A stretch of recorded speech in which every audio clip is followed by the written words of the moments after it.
What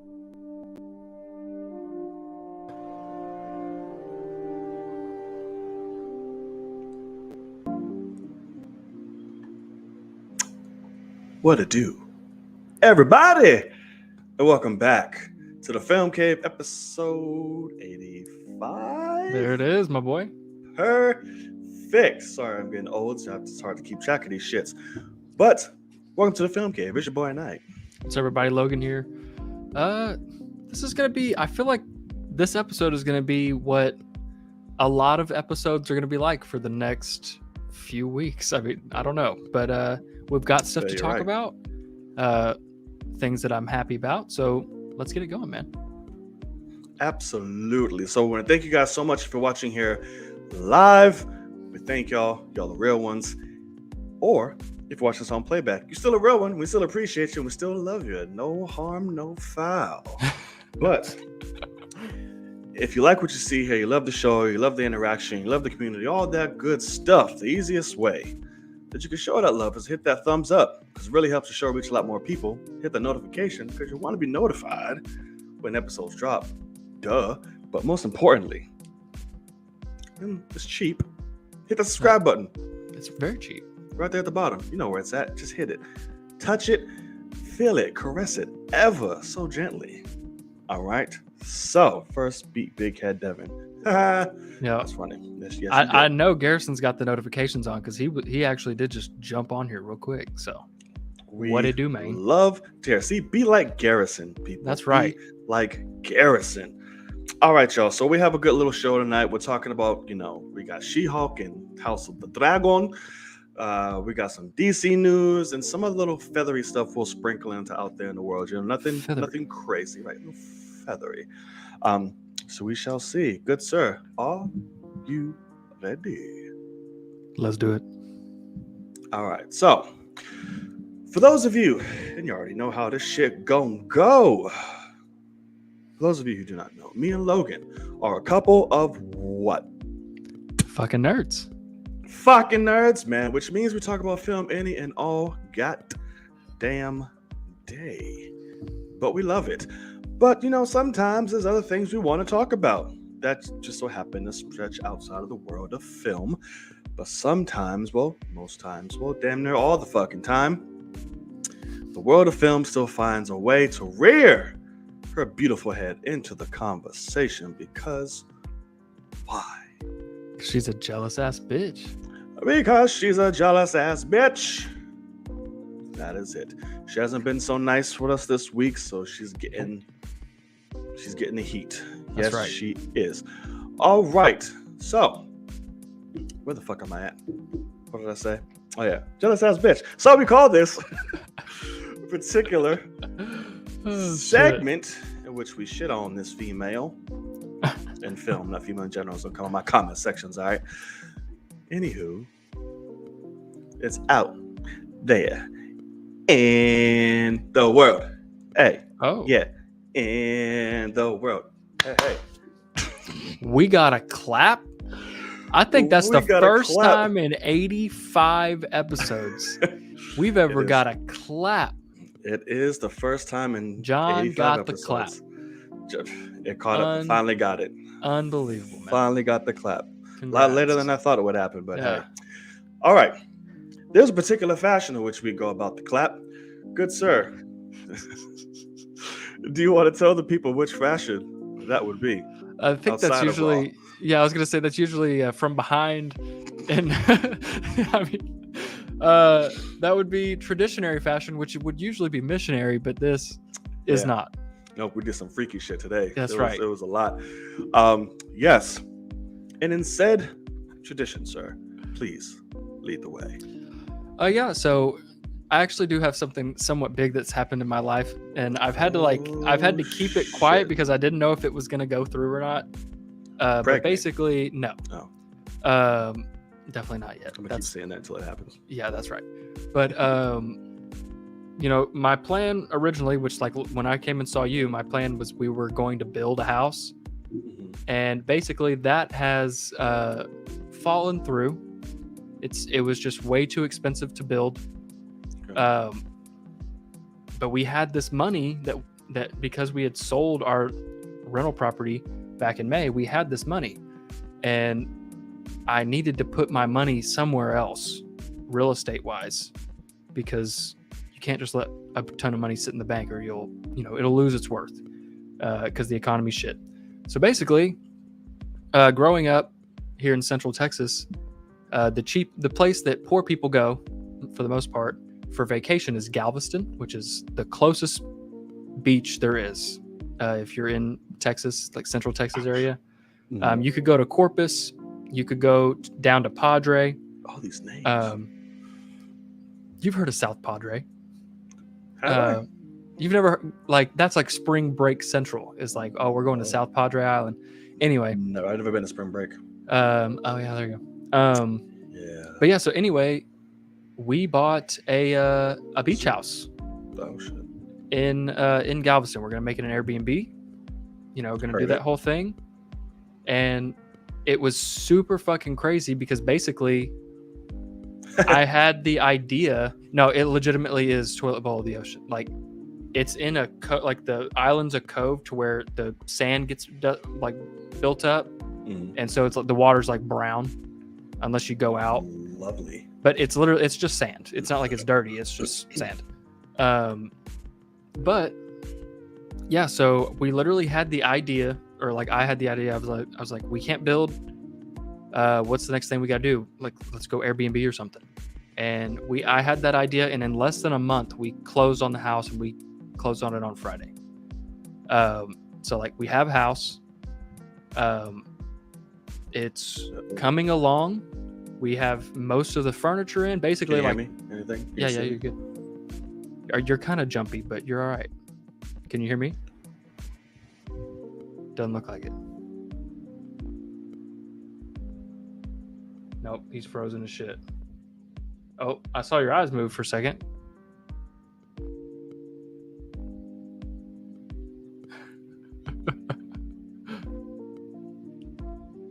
There he is.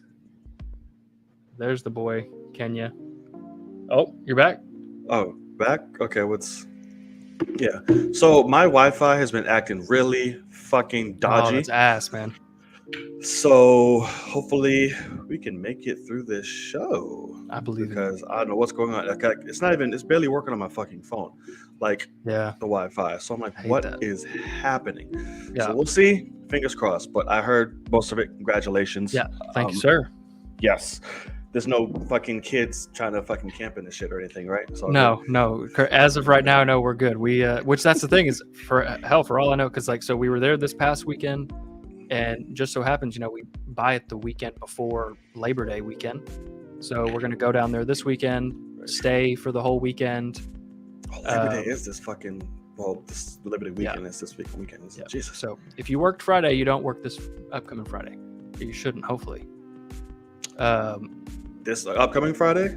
Or I mean Monday, sorry. I was like, I damn sure work Friday. No, but hopefully you don't work Monday, because the problem is you'd make a bunch of money on Monday, but golly, man, you're gonna get bombarded with people. I'm naturally off on Monday, so I'm good. Okay, good shit. But yeah, so we're going back this weekend. Have some more things to do. I've got internet to put in and more furniture and things like that. But good God Almighty, man! Like Friday, I've never had to move so much furniture in my life.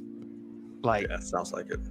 It was unbelievable, and it's a 2-story house, and so like, but it's also off the ground, so we had to walk up steps just to get stuff in the living room, and then it's like a steep fucking staircase to get stuff up to the bedrooms upstairs. And get that workout in. God, man, it was fucking tough, but made it work, and I'm excited, man. We're gonna hopefully, even if I don't make any money and it just pays for itself, that's awesome. You know what I mean? Like, we just have a place that we can go. So it'd be pretty cool. Because now it's a thing, literally, like, if you were going to come visit in Texas, I might try to plan it around being in Galveston, because at least there's some shit to do in Galveston. Okay. And, we've got the ocean, we've, all those kinds of things. It could be a little bit more fun than Lilo Waco. So. All right, well, let me know when all that's done, and we'll plan around that. I got you, man. I got you. All right, so I got a few little things A few little things, then two big things. Oh, sweet. Nothing crazy, but yeah. Fuck them squirrels. Right. So we got some possible casting news for Marvel's stretchiest hero. There's rumors circling around that crazy ass fucking Joe from You. I forget his name. I should have pulled it up. Yeah, let me see. I got you right here. Thank you. Is rumored to play we're in talks to play Mr. Fantastic. That Marvel reached out to him. Bagley? Yeah, that guy. Okay. Is in talks to play Mr. Fantastic in the Fantastic Four news, which I'm sure we will probably have an official casting during D23, which is coming up really soon, isn't it? Yeah, September? Like 2-3 weeks away. Yep. I, for one, do not like this casting and this option at all, in the slightest. We all know who my personal pick is, or my two personal picks are, but it's definitely not him. What do you think about this, if it is indeed true, or if it happens? Well, so I mean, I'll be honest. Off the bat, just like seeing it, not the biggest fan. Mm-hmm.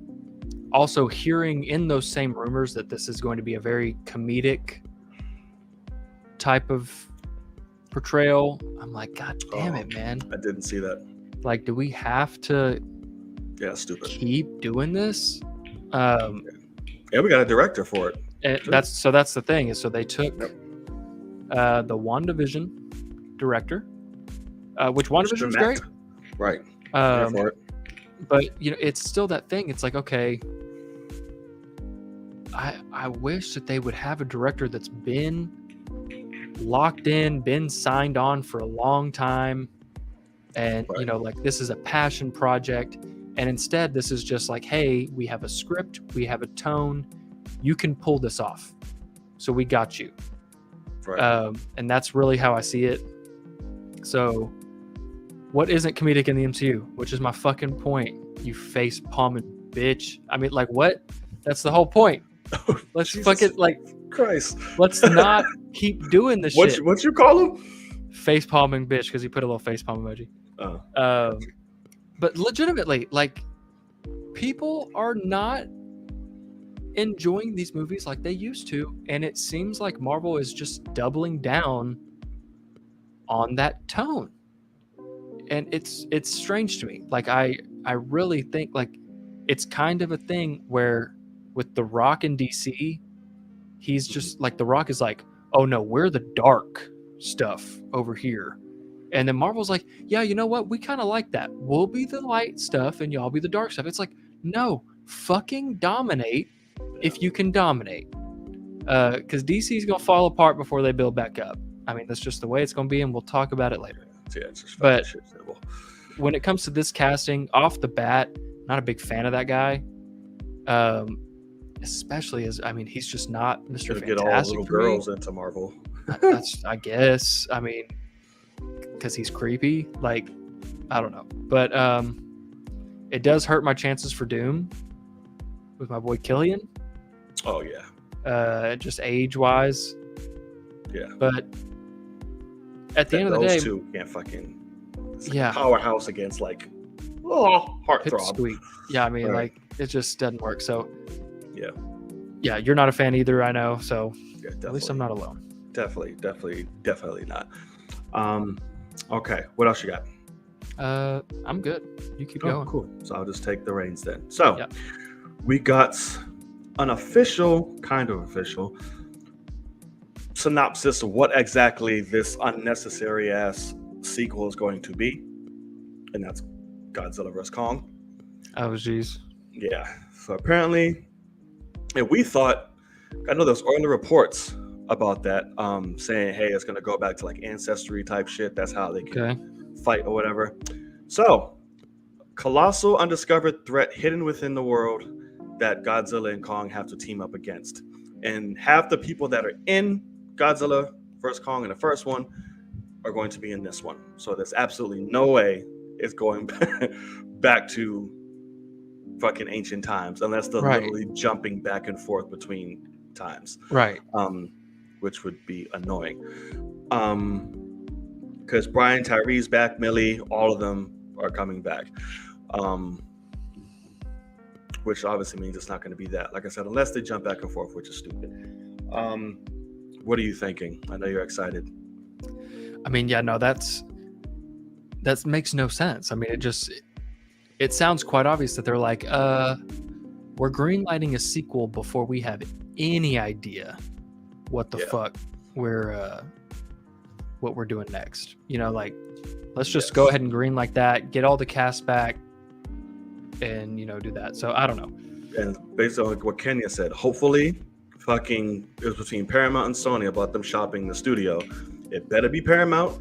Yep. And Paramount can be like, hey, what the fuck y'all doing? Right.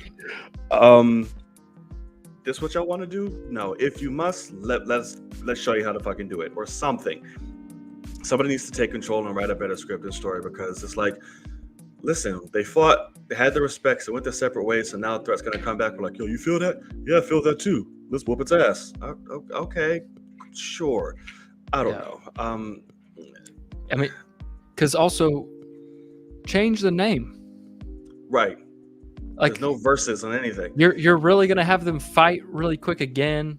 Have Kong somehow beat him? Just to like, just to even the fucking odds. Yeah, and then so it's the same fucking movie over again. Like, that's exactly what Obi-Wan Kenobi did, where it's like, why have they met twice in a couple of days because Vader had to win and then Obi-Wan could win. It's like, fuck no, man. Like, no. The epicness is breaks gone. Off that fucker. Do not have him all of a sudden now be like, oh, he won. No, just, I mean, if y'all do, like you said, change the title, make them fight whoever this fucking ancient undiscovered person thing is. It just sounds like a cash grab when it's like an ancient something that we don't even have a name for yet has shown up and has I mean, like, we've already fought the, you know. Right. You fought the two biggest threats that you can within Godzilla, kind of. At least the most popular ones, at least. So you have Ghidorah and then fucking Mega Godzilla. Right. So it's like, now, what the fuck is next? I mean, they're gonna have to make something up, I imagine. They're just gonna bring the Power Rangers in. It's gonna be a Megazord, Facts. Pacific Rim, and listen, I'm here Godzilla for it. versus Kong. I'm here for it. Yeah, they'll have to pull from the menu library and just up like the power level of the monster. That's it. But all right, so we have that. Let's see. Oh. I saw a lovely little movie. Oh, really? I saw a lovely little movie. Nothing theater-like. It came out on Amazon. And it was Samaritan. Oh. Sylvester Stallone's superhero flick. Right. Are you planning on seeing this?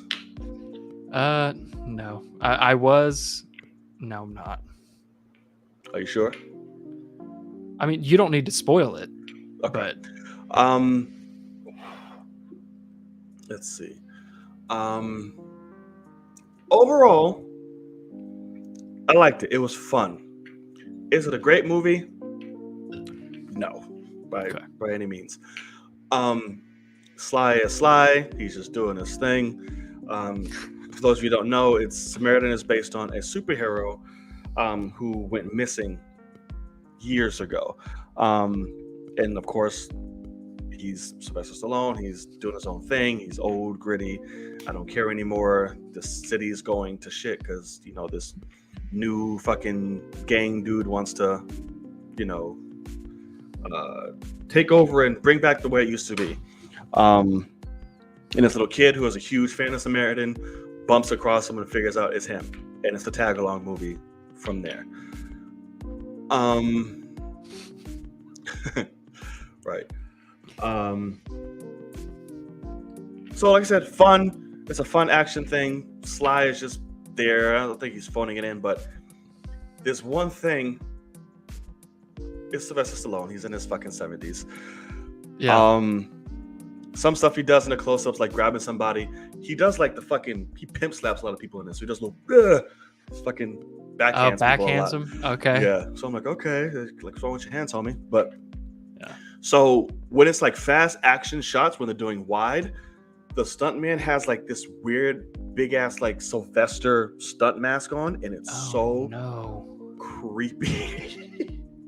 I'm like, oh my god, because the stunt person's body is infinitely slimmer than Sly's, and he has this big ass head trying to be under like a hood. It's very weird. I'm like, this is creepy as shit. That is funny. That's heavily predictable. I was tweeting a little bit as I watched the movie, and it was like this plot point that they introduced at the beginning. It's like a narration to set up Samaritan, his history, and where they're going. And they dive a little bit more into that, and I was like, oh, okay. So at the end, this is gonna be that, and this is gonna be admitted to be this. Cool. And that exact thing happened. I'm like, oh, well, got it.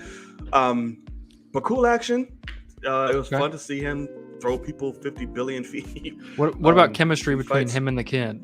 It was good. It was good? Okay. The kid was good. Because he's fucking everywhere now, so he's doing his thing. Right. But the chemistry was good. He had funny, sly moments and little one-liners and stuff, which was cool. But yeah, man, I'm just like, he's getting to the point where in fights, he's just stiff. So he's just all body. Yeah. When he moves, like, just rotation. Like, right. Very much that. But it's Sly. He's fucking cool. Like, he's just like, I'm gonna do me. I'm here, and you're gonna think it's awesome. And like, that's really about it. But it was fun. So you can definitely check it out. Don't expect anything crazy. Just fun action and a good time. So I mean, yeah. So when it comes to that movie, I was excited for it because the trailer was solid. You know, I mean, it gave off good vibes, and then I was like waiting to hear press stuff, and they just like didn't send out like any press viewings. So everybody was like, "Oh no." And I mean, really, I'm guessing it's not as bad as what people were expecting, but it's just a very forgettable, just quick superhero type of movie with our boy Sly, so it's, I don't know. It's not a bad movie by any means. It's not like, oh my god, this movie. But it's it's just fun. It's like, it's what it is. Yeah. He has a lot of great facial expressions in this movie. I'm whoa, Sly. Yeah, he's putting in overtime on that one. But it was great. So check it out if y'all want something fun to watch this week over the weekend. I highly recommend that. Just go have a good time, drink with some friends, and watch Sly beat the shit out of people. It's cool. There you go. Let's see. Okay. So I had an experience this weekend. I went to the VMAs. That was fun as shit. Oh, really? Yeah. I didn't even know they happened. Yeah. They did happen. They happened Sunday. And they're in New York City? New Jersey. Oh, gotcha. Okay. They were in New Jersey this year. It was dope. It was a fun experience. Met a lot of cool people. Got to see a lot of cool performers. Nicki Minaj was being honored that night, so got to see her perform all her greatest hits. And Jack Harlow, Lil Nas X, all of them, got to see all the motherfuckers. Yeah. So it was a really cool experience. Man, just went there drunk and had the time of my life. Fucking yeah. We had to go to, the day before was a pre-show, and it's like, listen, and you go to the pre-show today, you can get tickets for the show tomorrow. We're like, all right, cool. So the pre-show is essentially when you watch like when you watch an award show, like performance, and they'll be like, okay, the show, and they'll be like, okay, now performing and such is Bad Bunny or some shit, and they'll go to like another location somewhere outside the studio, and they're like, oh, like they're performing somewhere, like, where the fuck is this? That's where we were. It was literally the same place, same everything. So they filmed them the day before and they premiered them at the show as if it was like the same as if it was live. Yeah. Correct. Right. I was like, oh, you lying motherfuckers. Right. Because I always thought it was the same day. Yeah, no, they're just off somewhere and we're just, yeah. Right. And that was fun, but then it got hellish. Like, because they didn't give us any food. We're there for hours. They just gave us water, if that. Yikes. And we had to watch everybody's set, and then we had to watch them drop, reset for the next person, test all the fucking pyros and this and that, sound checks, yada, yada, yada. And then at the very end, there was 3 performers that night. There was Saucy Santana, there was Young Gravy, and Dove somebody. I don't know any of the people you just said. Young Gravy? We got a Young Gravy now? We have a Young Gravy. He is the one. You're on TikTok, obviously. Yeah. So he's behind the song that's going viral of like, oh damn, baby, you're so crazy, something, so delicious. Some Oh shit yeah, like that. yeah. That's him. Okay. So we saw he did that song there. And then Saucy Santana is. Have you heard the song Booty?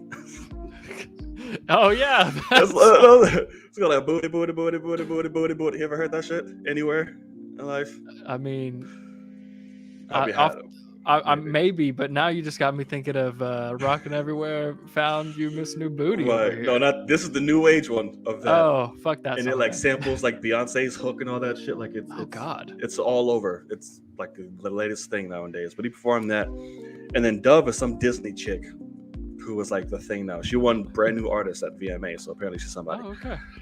So her set was the very last one. It was nighttime, and we're like hours and like 7 hours. Oh in or no, are you serious? Fuck. Yeah. So we're like, okay. She performs her first set, and we're all like, oh shit, like we're really vibing with her. Like she's doing her thing. Blah, blah, blah, blah. Dude says, up, reset, gotta do it again. It's like, what? So we're like, okay. So like, okay, let's do it again. Yada, yada, yada. Boom, boom, boom. Wait, stop. Nope. Pyro's not working. It's like, wait, what? So every time we had to stop and give them even more time because the dancers are like obviously dancing the fucking ass off during all this shit. Just like we have to give them time. They have to fix pyro, yada, yada, yada. So like, oh, fucking dear God. That took forever. And then they finally did it again. And at the end, we're like, okay, cool, let's fucking go. Because everyone's over it at this point. Yeah. So then she comes up. She's like, oh, okay, yeah. Okay, guys, we're going to do it one more time. Just give us 5 minutes. Okay, yeah. And everyone's like, some people are like, woo. And most of us like, what the fuck? Yeah, hurry the fuck up. Right. So I'm like, oh my God. And meanwhile, we couldn't have our phones this entire time. They locked our phones up with magnetic shits. My God. Yeah. Oh, because they can't let anybody know that this is pre-recorded. Right. And that's what the fuck clicked to me. I was like, oh, those lying sons of bitches, because they don't want us spoiling what the fuck is. Oh my God. I would have been all over the fucking internet right after I left. Like, hey, fuck these guys. Like, all of them pre-recorded. It's all bullshit. I was like, holy shit, that explains it. I remember last year, I forgot what fucking show there was. Beyonce was performing some shit in fucking Compton.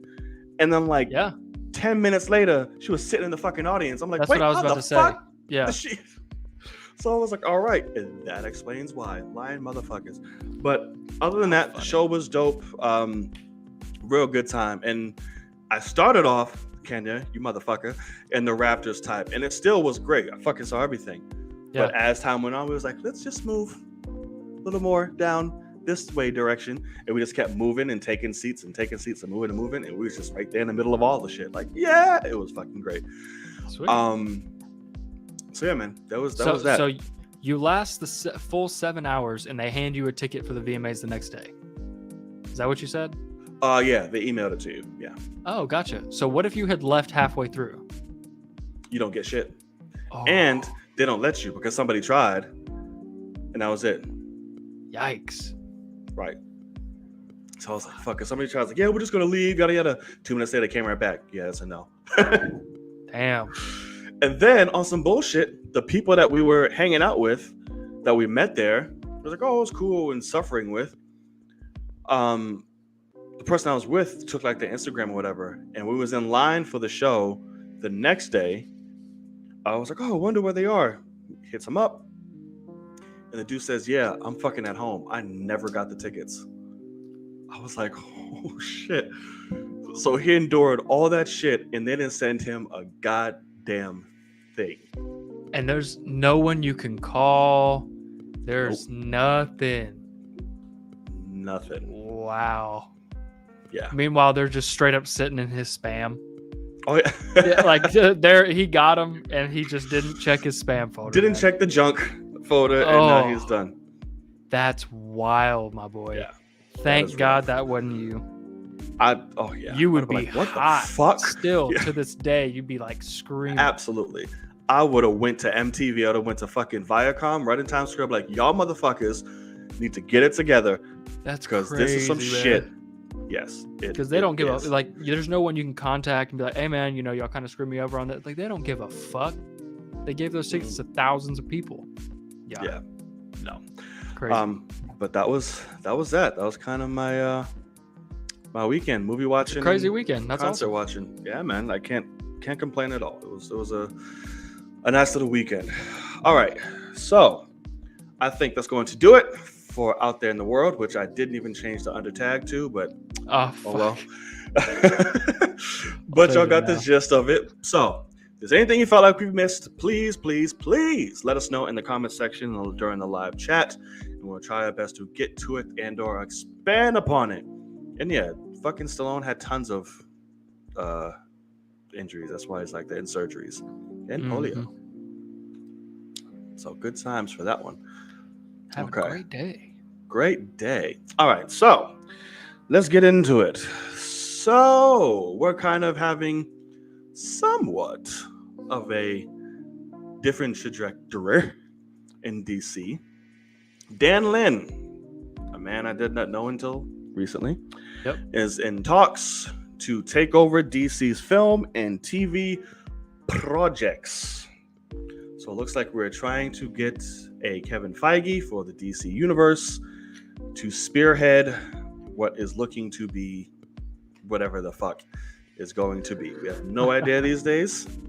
But he's in talks to take over. I don't know if it's been confirmed that he is now. I just know that one of the articles I liked that was a few days ago was in talks. So I don't know if shit's changed since then. So a lot has been coming out as it has for DC. And these are going along with the plans. So first of all, before we do this, how do we feel about that? That we having somebody to have like a centerpiece to be like, okay, this is what we're doing. I mean, obviously, and it's not The Rock. Yeah, that's true. Obviously, having a Kevin Feige, very smart. I mean, because basically you just need someone that's saying, no, here's the story. We're 5-10 years in the future by now. We've planned it all out. Here's the through line. That's obviously smart because that's been the problem with Star Wars movies. That's been the problem with, a lot of things. You need to have a plan. Right. When it comes to who this guy is, never heard of you, man.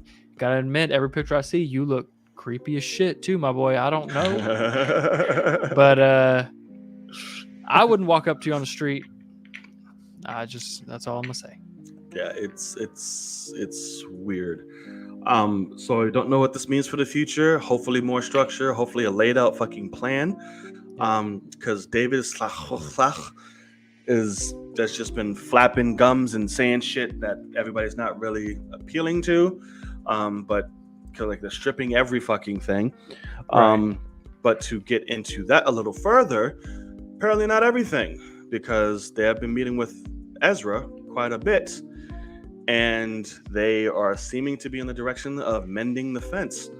Reports of saying that they're, Ezra has become very apologetic and realizing, his ways, and that's, what did they say? I put some stuff here because there was a lot of fucking articles to it, that Ezra didn't mind the stream of bad headlines, but sought help after Warner Brothers considered scrapping The Flash.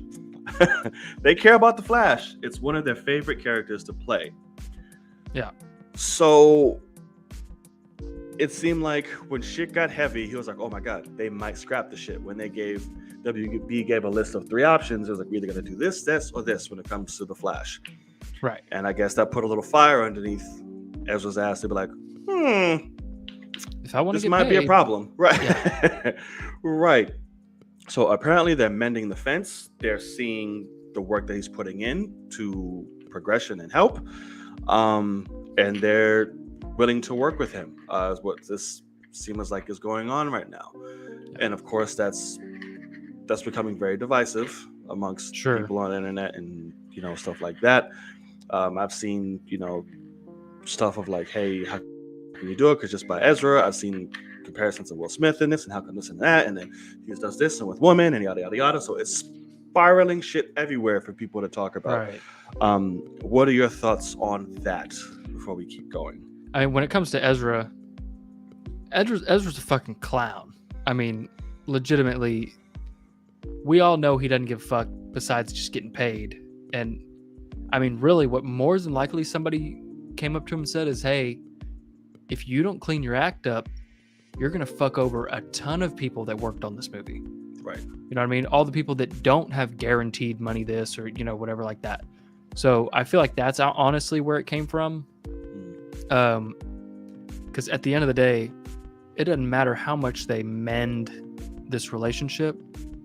This motherfucker's done as the Flash. I mean, he's not going to turn it around to that point. They are going to...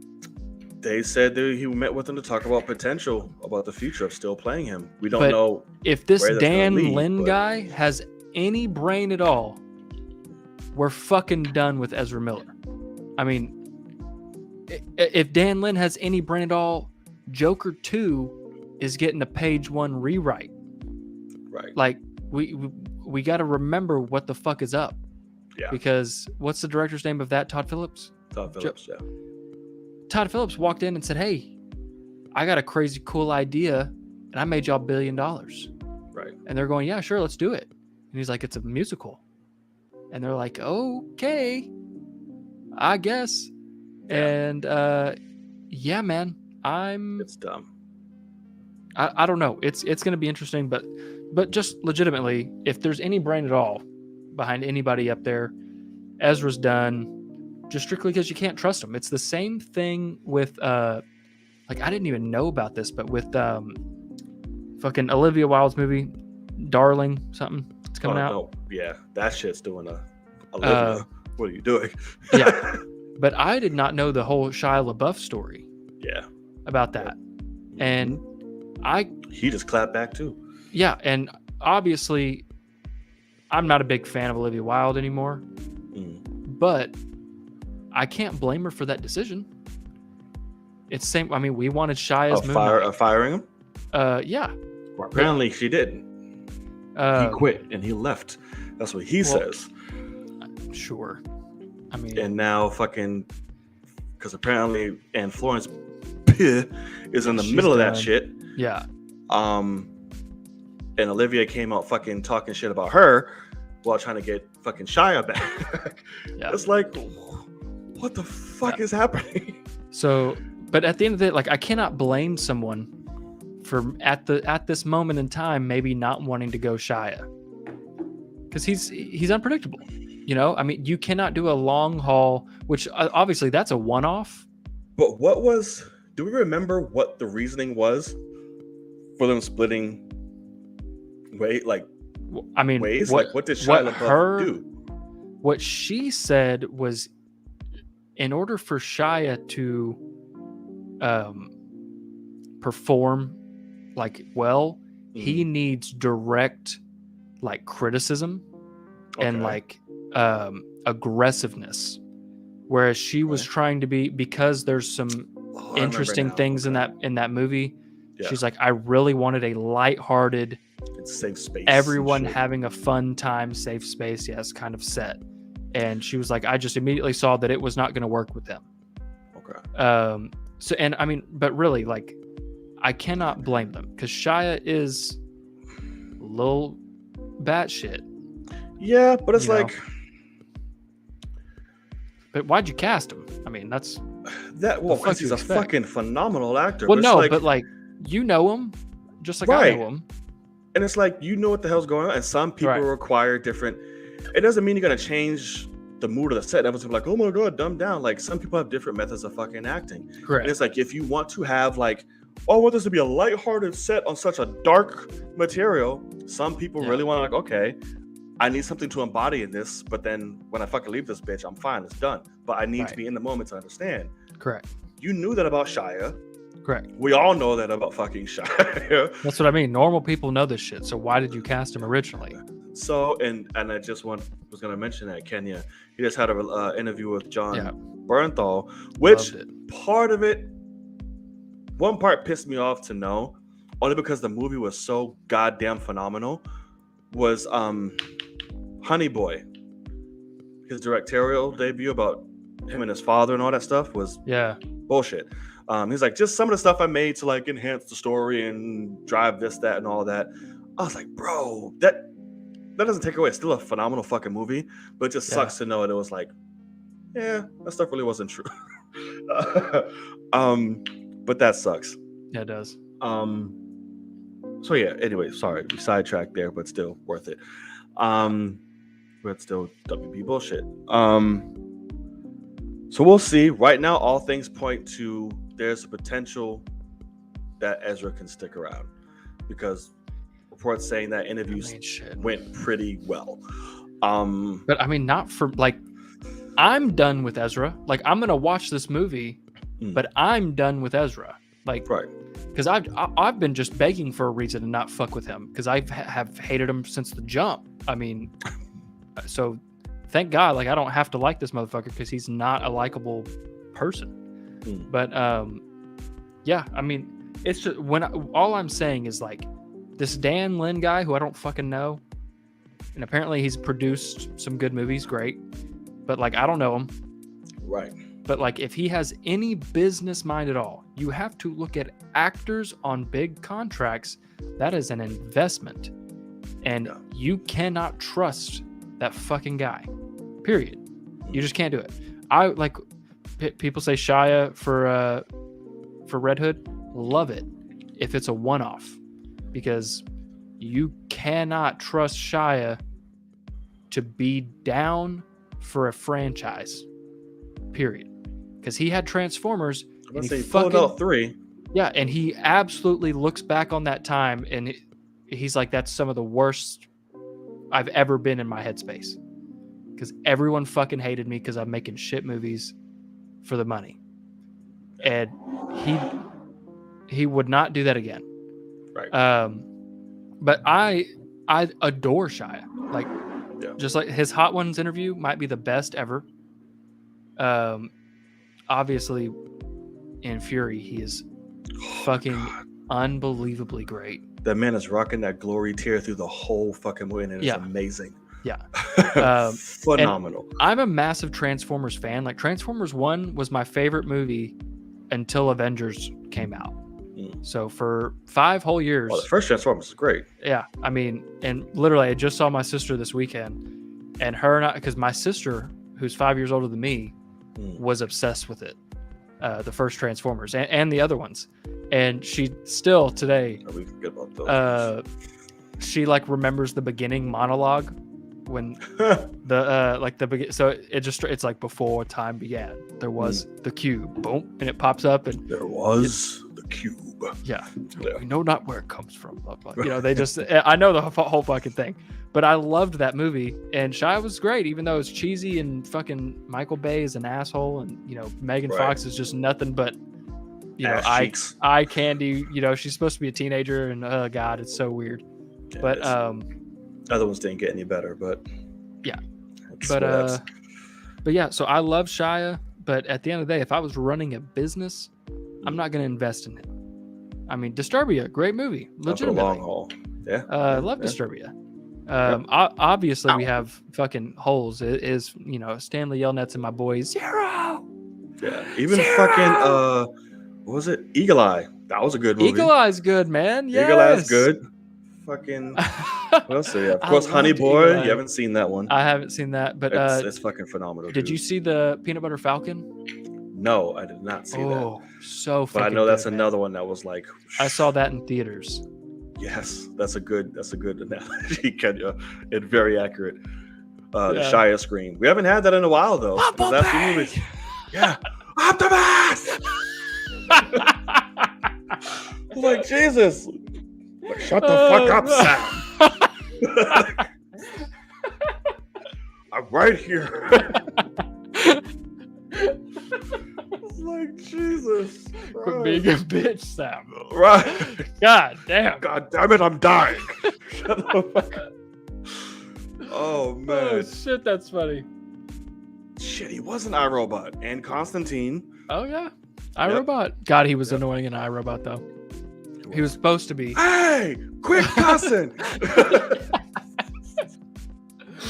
And go home. Right. Quit cussing Go and go home. home.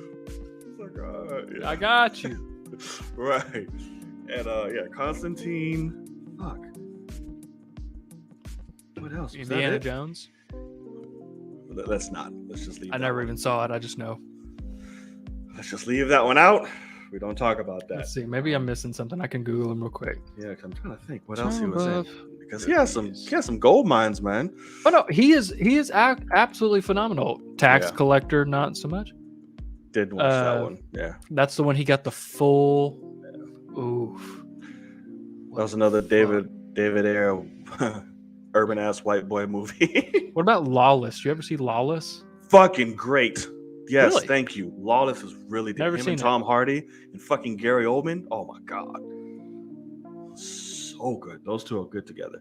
It's got a 66% on Rotten Tomatoes, but it's good.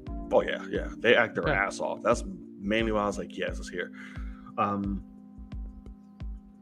What else is there? Did we cover everything? Is that Yeah, I don't recognize any of these other ones. But if you haven't seen Peanut Butter Falcon, I don't know if it's streaming anywhere or anything like that, but it's a phenomenal watch. Strictly feel good. I mean, you can tell Shia was like, it? I heard. I need to get into a good mindset here and a headspace. Yeah. And he went out there and had a great time. It's got the 50 Shades girl in it as well, and they're just great. Highly right. recommend. He was a nymphomaniac and Pieces of a Woman. I haven't seen all that. Oh yeah, the Borg and yeah, shit. Oh, that's right. He was in the Wall Street movie. The second one. Oh, he was in Charlie's Angels too. Shit. That's wild. Yeah. He was being set up to be the new Bosley after Bernie really? Mac because he took him to his hood. Because Bernie Mac was Bill Murray's brother from the first one. So I was like, okay. Surf's Up. Phenomenal fucking movie. Did not watch that movie. Oh my god, I've seen that movie like a million times on TV. Nope. It's great. But yeah, I want to see him as fucking Red Hood, and I would like to see him as Moon Knight for sure. He would have been perfect as fucking Moon Knight, but 100%. yeah, 100%. that's just him I could playing that I shit. could still say that. Yeah, absolutely. That we missed out on that one for sure. Yeah. For sure. Okay, so let us move it. Oh, wow, my camera just went fucking I haywire. watched that happen. There we go. Cool.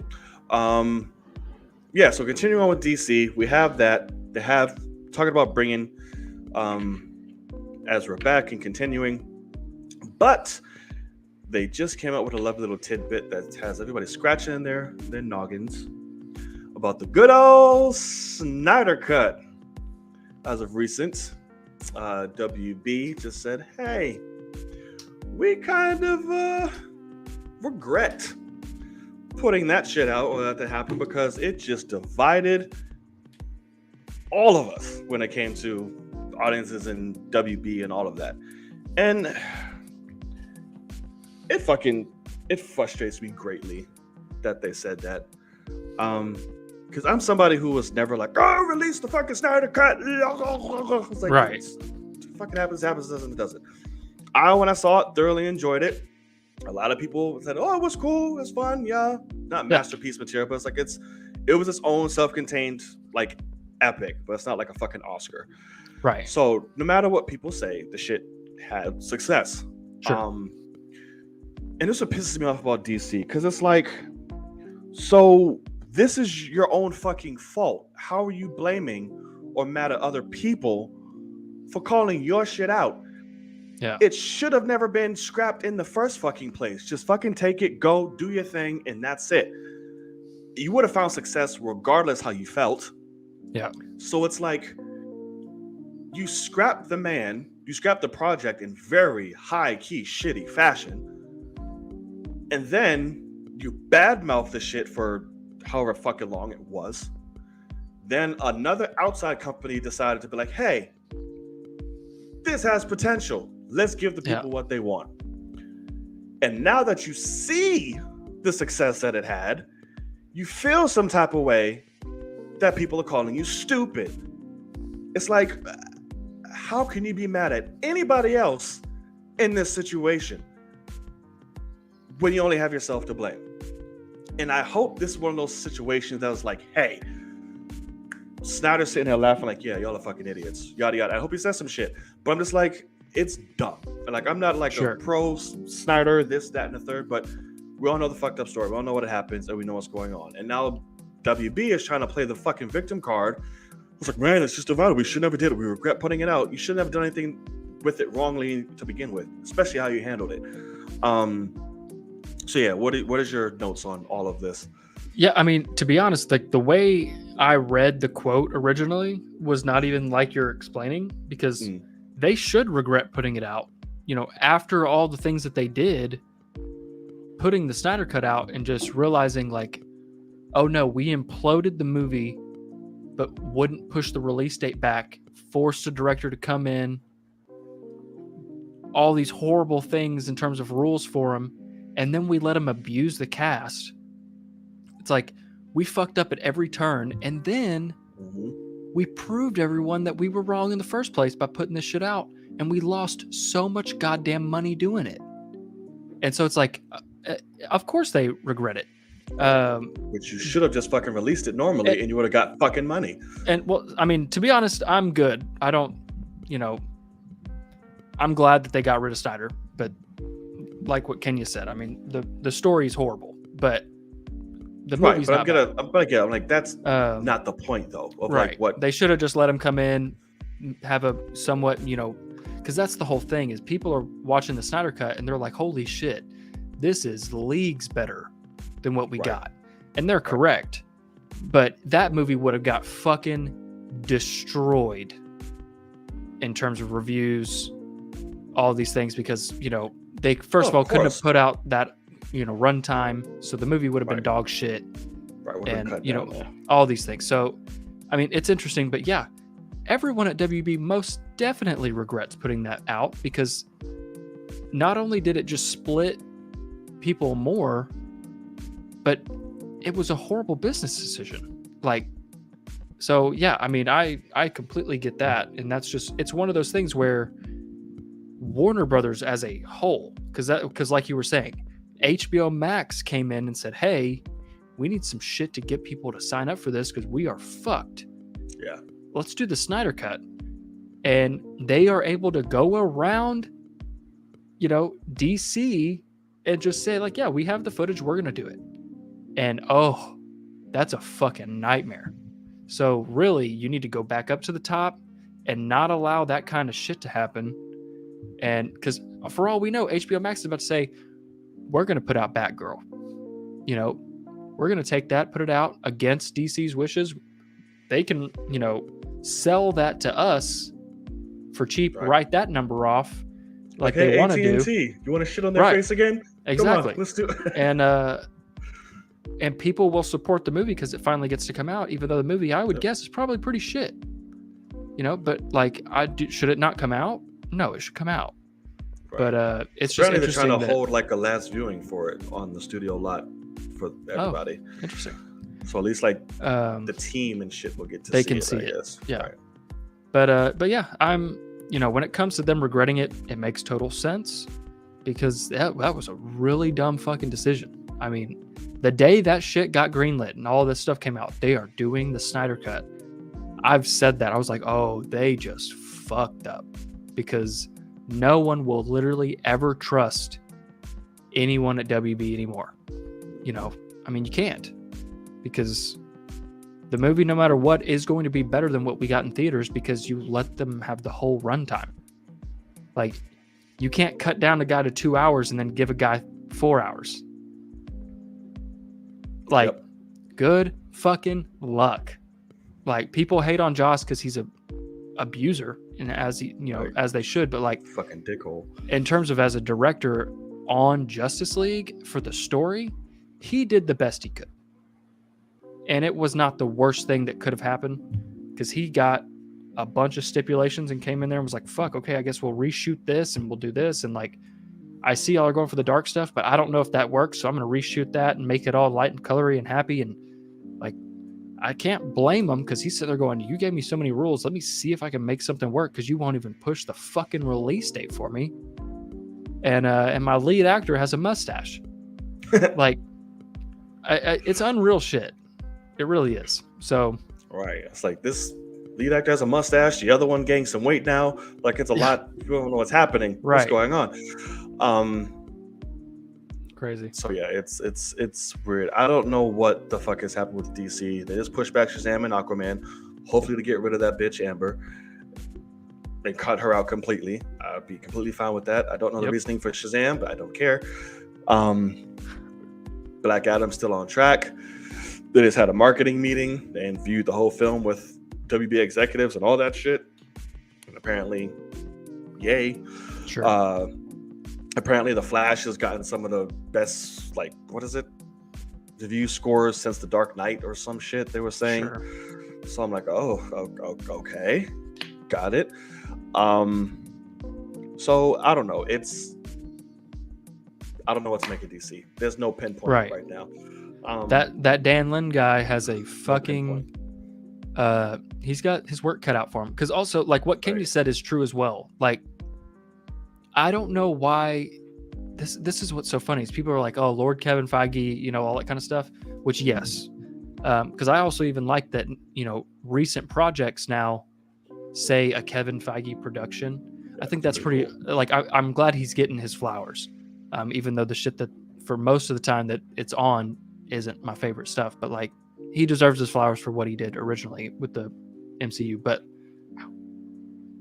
it's not Kevin Feige by himself over there at Marvel. Like, he has a team of like 5 or 6 big producers, and they're all the ones that line up decades into the future. And I still don't think DC like understands that. And so they're like, no, we need one person. We're going to interview all these people and we're going to get one of them. And it's like, every person that is dumb enough to come interview, add them to the fucking team and have a team of people and let them all figure it out, because guess what? Few more minds than one is going to give you a better situation, because they can argue about, well, no, I think this is better. I think this is better. And here's, tell me why, and argue that. And eventually you will get better products out of that argument. Right. Yep. So I wish that they would go for a team, but guess what? Dan Lin is it. Never heard of you. Let's see if you end up being the fucking motherfucker right here, because you can knock it out of the park. Yeah, you can save. You can save bib, it, homie. I know, right? Messy as shit. Yep, got that right. And like you said, Kevin Feige, like, he has a whole team in that room. I was like, all right, guys, what do we think? Cool. Right. Like, I'll have the final fucking say or whatever if I like that, and then cool. Or if I'm on set, I'll make a last minute change myself. But it's like, it's a team, like you said. It's like, all right, guys, what's up? Let's plan the next fucking. They go on retreats and plan like the next fucking 10 years. I literally have a giant book talking about the making of Marvel Studios, and it's like, if you think it was all Feige, like, don't get me wrong, it was him that's like from what I understand, he was the one that said, no, we're going to make a universe of different stuff. And people were like, what? And then slowly he just built this team out, because originally, you know, Iron Man 1, Iron Man 2, Incredible Hulk, they weren't really connected very well. They just kind of did what they could to have Easter eggs of them being in the same universe. Right. And that first Avengers movie just kind of comes together perfectly out of magic from Joss Whedon. Yeah. But after that, he had gotten all the producers that he needed, had the phases planned out, and phase 2 is still like fucking immaculate when you look at, you know, that. So I don't know. Let's hope Dan Lin, it's not just him on his own, but it'll be his name plastered on things. I don't trust anybody at DC. I hear you. I don't trust anyone at DC, so that doesn't even matter. All right, cool. So we got that. So moving on, we have some shows to talk about. And if you made it this far, please, and if you're new, hit that subscribe button. We really appreciate it. All right. So the first one, you're taking the reins on again, my brother. Got you. And that is The House Where the Dragons Be. Just dropped its second episode. Didn't hear as much craziness and flack on Twitter from this one, so I'm guessing it's not as like, whoa. Right. But take it away, sir. Yeah, so as you said, this episode was kind of a big drop off for me in terms of quality, which I will admit, similar to the first Game of Thrones series, it's kind of a hilarious story. But for Game of Thrones, they came out, which this is just how all shows work. They came out and you make the pilot, right? And then you leave. You make the pilot, and then there is gaps because they go edit the pilot, complete it perfectly, and sell that shit, and give it to the studio and say, what do you think? And the studio goes, this is fucking terrible. No. And all those jobs all those people had is not a thing anymore.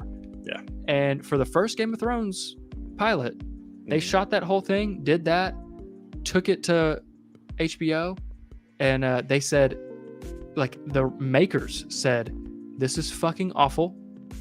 We're going to show it to you anyway, but we know how to fix it if you give us the money to reshoot the whole thing.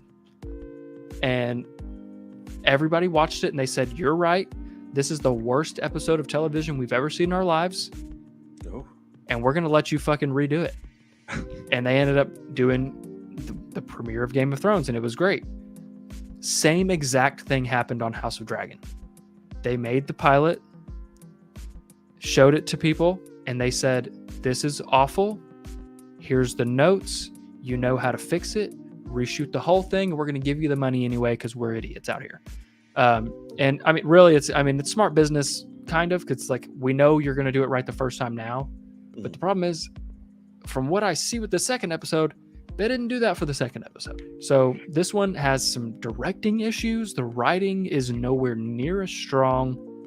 And also what's weird is, so episode 1 is phenomenal. Like, I really enjoy it. And there's a lot of shit going on, introducing a ton of characters, all those things. I might start it tonight. And then episode 2, 6 months later. 6 months have passed. And all of a sudden, you're supposed to be like, okay, because some big things happen in the first episode. And then all of a sudden you're like, oh, I'm following these characters and they've dealt with that for 6 months now. No one acts any different. Like, if anything, it feels like the big stuff that we dropped off of after episode 1, the way people are acting, it feels like we're in the middle of episode 1 again. Like, I don't feel like anyone's really grown. And they also just keep, like, name dropping. Like, they just keep repeating themselves. Like, they're like, well, you know, like, because I told you, you know, we talked about it last week, that the king's wife dies giving birth. They do the C-section thing, and it's really more of a fucking T-section. It's terrible. Right. But T for terrible. Yeah. But in this episode, they say it 3 times. They say, well, you know, our queen died 6 months ago. It's been 6 months since she passed away. And they say it 3 times. And they do that for like, hammer it in. Yeah, because they're like, hey, people are going to get lost because we're jumping around so much. And apparently it just came out that episode 3 is 3 years after episode 2. Jesus. And so I'm sitting there going, because episode 2 ends on a monster cliffhanger for a lot of ways. And first of all, it's just done terribly. The execution is just awful. But then instead of letting me fester with the characters on the decisions that are made, just fucking jump 3 years?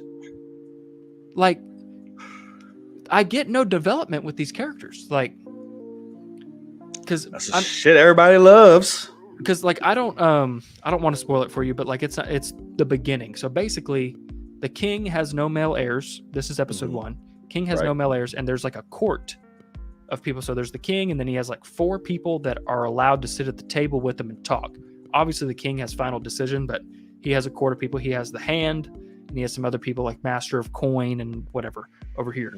But one thing that they've done for this is he has one child, and it's a daughter, and I think she's 15, 16, and she is the cup bearer. So she's the one that's walking around filling up their glasses with wine. That's her job. and for those meetings. So it's kind of special because she gets to be in the meetings, but also she's a servant, kind of like. But it's supposed to be prestigious to do that. Anyway, the episode ends because the king has a brother who's an absolute insane dipshit. I imagine that's Matt Smith. That is. And Matt Smith does some fucked up shit in episode 1. And he's supposed, like, if the king can't have male heirs and he dies, it goes to the brother. Because the brother's the next male heir. And the king has, whatever it's called, he's said, like, hey, my next heir is Damon, the brother. Damon does some fucked up shit. And he says, Damon, get the fuck out of here. Go back to our hometown castle. You get that castle. Get out of my city. My heir is my daughter. And it ends with this whole big, beautiful ceremony where all the heads of the families had to come to King's Landing, bend the knee, and say, yes, she is the next heir. If you die, we will follow her. And like kind of confirm, we do not attest this, even though this has never happened before. There's never been a woman. Right. And then the episode ends literally with her turning around to face everyone after they've all bent the knee, and it just zooms in on her face, and she's kind of unsure, but she like kind of gets powerful. Like she's like, okay, like, and it's just zoomed in our face and cuts to black, and that's the end. Episode 2 starts. 6 months has passed. She's just the cupbearer still, because she's the heir, but he's not dead. And so it's like, immediately, I feel like I'm back before she's the heir. Like, shouldn't she be sitting at the table? Like, she should be a part of this now, because Damon has a chair, and he doesn't show up to those. And it's because they keep putting him in charge of certain things, but it's like, you just gave her this monstrous build-up. Where's my chair, bitch? And she's still just filling up the cups. And it's like, everybody's sitting in these chairs. If that motherfucker dies, she takes the main seat. And it's like, they all have to follow her now, and she's walking around serving them. And so it just feels weird. The dynamic's off. Because maybe because they're still trying to go with the fact that she's a woman in those times. Maybe it's like, you get this power, but you're still going to act like it. Right. Until you get it, I guess. So, but anyway, it's just weird.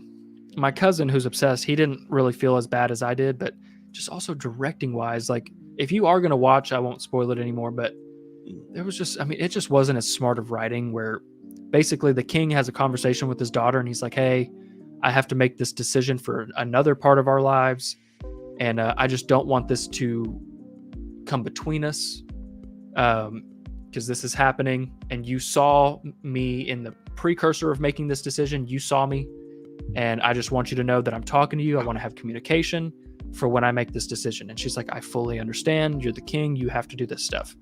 And then he goes to the court, and she's sitting there being the cupbearer, and he's like, okay, I have an announcement to make. I'm going to make this decision. And he completely fucking surprises her on the decision, changes his, like, he makes the decision that he's saying, like, I'm going to make a decision on this subject, but he fucking uppercuts her in the stomach with, like, the choice, and she just runs off. And that's the end of that episode. It's like, we don't get anything else, and now we're 3 years later. And it's like, what the fuck, man? Like, so now I guess I'm just waiting for whenever they stop jumping. Because the whole point is this main girl, the girl that plays Rhaenyra Targaryen, she eventually ages up to another actress in this season. Oh, well, yeah, and if they're jumping like that, yeah, I'm sure. And so it's going to be interesting for sure. But apparently after 3 episodes, it's still going to be the same girl. So that means we're going to jump a big amount again if we got to change actresses after 3 years. So at the end of the day, I've never seen a show do this. I'm guessing these first 3, maybe 4 episodes are going to feel very disjointed, and they can't really help it. But I'm hoping whenever we kind of solidify to where we go from fade to black to the next week, and it starts up and it's the same day, I'm guessing I'm not going to be the biggest fan of the show. But they'll eat it up because it's Game of Thrones. Oh no, of course. Yeah. All right. Well, you heard it here. Like I said, I'll play catch up. I'll start tonight and see what the hell is going on. I think you should watch it for real, because you don't have to know Game of Thrones at all to jump into this. All right, I'll watch it. Yeah, I got it. All right, on to friendlier times. Yeah. Another show dropped its second episode as well, and that is She-Hulk, and that one I have seen. Sweet. I was going to attempt to do a reaction to it, but I was at my friend's house and they threw it on without my knowing, so I was just kind of stuck. I was like, oh shit. So that happened. Yeah. So I'm trying to shoot for episode 3. Oh god, my body. So episode 2, everybody knows she's a She-Hulk now, all over the news, all over the telly. She goes out to celebrate with her friend, just to find out that she's getting fired from her firm because there's a conflict of interest and all type of shit, because she's now causing all type of the cause of a mistrial, and just we don't want the publicity, so she's done. She's spiraling. What the fuck am I gonna do with my life? Oh my god. And she gets approached to the competing firm. It's like, hey, you kicked our ass. We like that, so I want to give you a job. And she's like, let's fucking go. I'm in. Right. Cool. She finally gets there and it's like, yeah, by the way, because of her being drunk and not caring and being desperate, she didn't ask no damn details or questions. She just took it. So it was like, hey, this new division we got here, and it's for superhuman, super beings. They need representation. We want the She-Hulk to lead. So every time you're in this fucking building and in court, you better be She-Hulk. Non-negotiable. Sorry. Yeah. So that's what happens. She gets a nice little office set up. She meets a new lawyer man who shows her where to poop. That spot right there, so I saw this episode weeks ago, and I mean, I died laughing at that moment.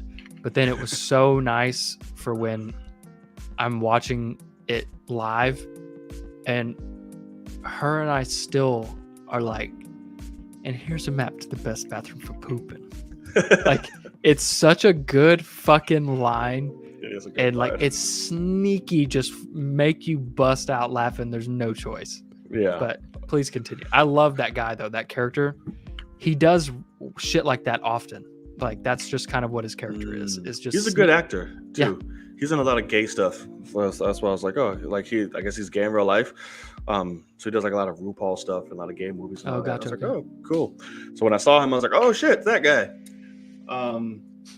So yeah. So they're like, yeah, by the way, not only do you gotta be She-Hulk in this motherfucker, but your first assignment, you gotta represent Emil Blonsky, the Abomination. Yeah. Or you don't have a job. Right.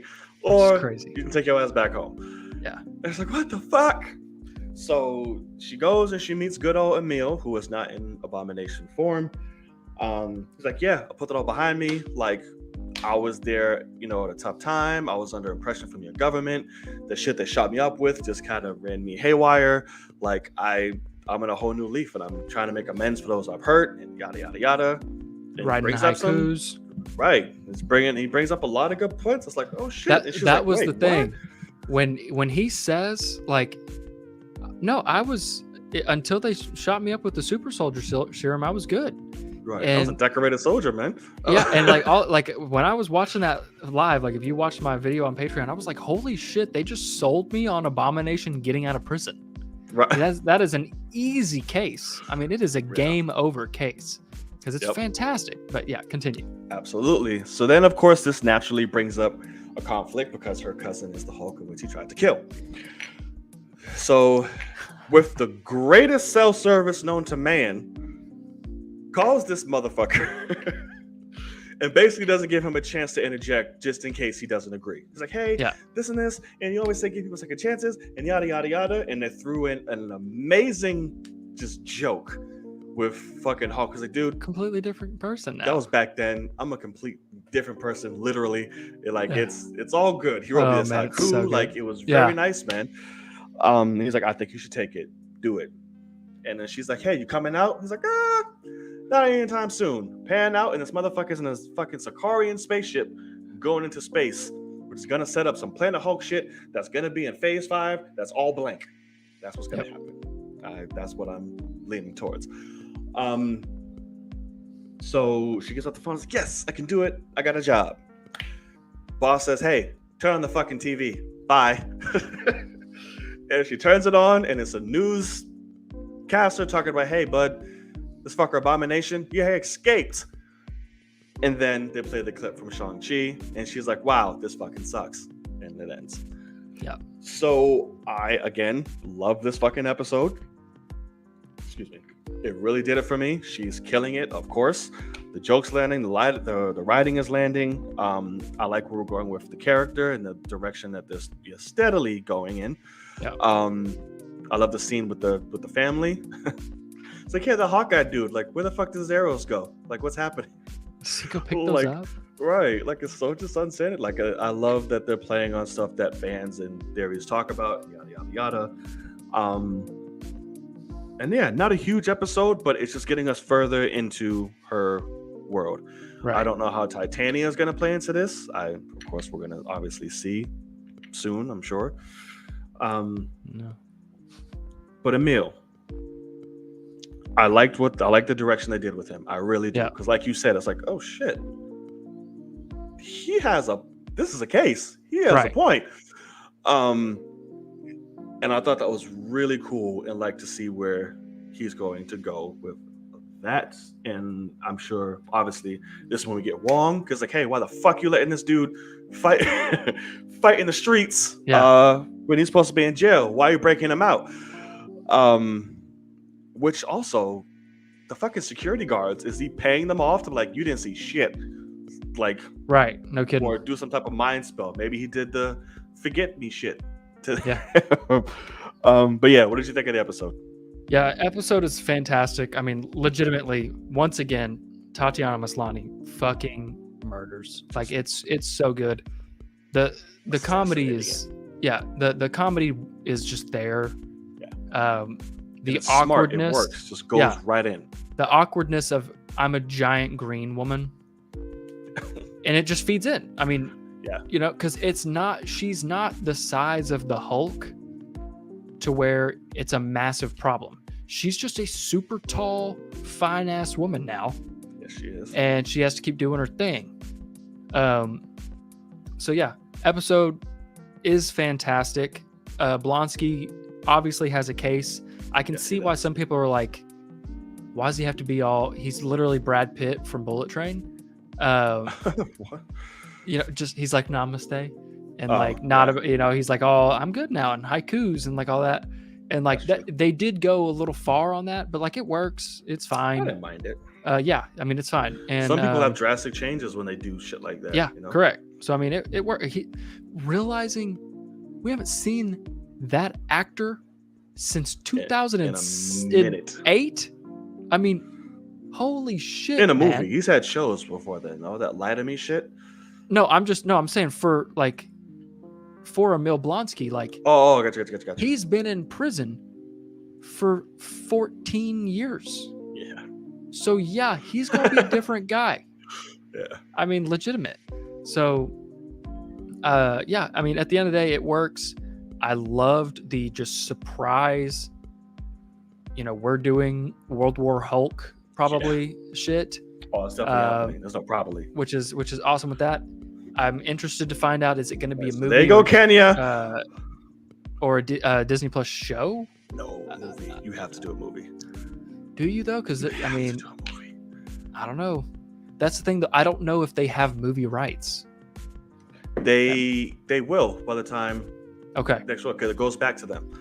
I think that's why they're setting shit up. So by the time they do that in phase, was it 5? Yeah. That's the empty slot comes around. They'll have the rights back to Hulk. So yeah, I loved that because I mean, talk about very well directed.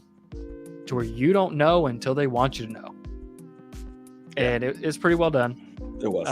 And just leaves you on a, that's a big cliffhanger for him. And that's why I just need to know what kind of fucking cell service, like cell plan they got. Oh no, well, yeah. I mean, he's gonna be he's pretty legit. I was like, how are you talking to him right now in space? Right. Which he he was far out there. Oh yeah, I want to say he had dipped like a while back. Oh yeah, he's gone. Like he's in the heart of shit. Like he's just chilling. Yeah, but love that. Fucking Matthew McConaughey in the distance. Yeah, no kidding.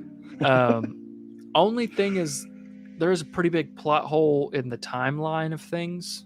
Yeah, I saw you tweeting that. With this episode where, basically, She-Hulk, the show, wrote in a, plot hole filler of, in the first episode, Bruce Banner's come up with this device that he wears to keep him in Bruce Banner form, and that's why he was Bruce Banner at the end of She-Hulk. And it's like, okay, cool. They explained that. I dig it. But then they just messed up the timeline by saying Emil Blonsky just broke out when that was in the middle of Shang-Chi. So that now doesn't make sense because he should not have been Bruce Banner because that was a prototype device that got broken and blah, blah, blah. There was something. Did he have that? Yeah, obviously he had it in Shang-Chi because he was human. But I was trying to say maybe it could have happened before and maybe just video surfaced a bit now. That's the thing. So that's the easy way to write it out and make it okay. As someone who's seen the next two episodes, they don't. They just keep going. Like it. Okay. And really and truly, is it that big of a deal? No. Should this happen? No. Not a fucking chance in hell. But excuse me. But really, you forget pretty quick because it's just so well done and so fun of a show. Right. But it is a big mistake. Like with something that's so easy to be like, all he has to say in the next episode is, that was months ago. Like it's just coming out now. But that doesn't really work because in the Shang-Chi movie, that's how people find out. Like Shang-Chi is live streamed during the next fight. And that's how they come find them. And that's how they do this. And it's all over the place. And so it's no, that's live, ish. So it's just the way that it goes. They should have wrote it out and been or this is just the next time he got broken out. And he's I already did this once. Y'all didn't even find out. And they'd be like, what? He's yeah, this is the third time I've done this, whatever.